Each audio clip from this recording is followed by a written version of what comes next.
اعوذ باللہ من الشیطان الرجیم بسم اللہ الرحمن الرحیم۔ ناظرین کرام السلام علیکم ورحمۃ اللہ وبرکاتہ۔ انشاءاللہ تبارک و تعالی آج ہم لوگ پڑھیں گے شرح مئات عامل کے النوع الثامن۔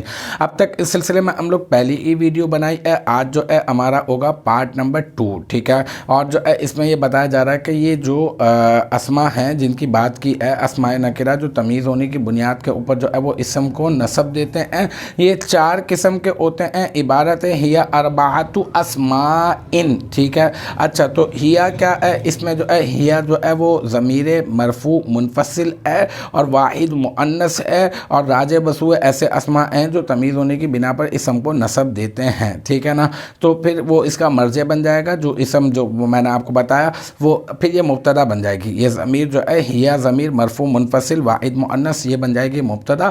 اربعۃ ممیز مضاف اور اسماء تمیز مضاف الیہ، پھر ممیز مضاف اپنی تمیز مضاف الیہ سے مل کر مرکب اضافی ہو کر ہیا مبتدا کی خبر، اور پھر ہیا مبتدا اپنی خبر سے مل کر بن جائے گا جملہ اسمیہ خبریہ۔ تو الحمدللہ یہ ہمارا پارٹ نمبر 2 بھی اپنے اختتام کو پہنچا۔ مجھے امید ہے کہ یہاں تک کی جو بات ہے وہ آپ کی سمجھ میں آ گئی ہوگی۔ انشاءاللہ تبارک و تعالی نیکسٹ ٹائم اگلی ویڈیو اگلی کلاس کے ساتھ ملاقات ہوگی۔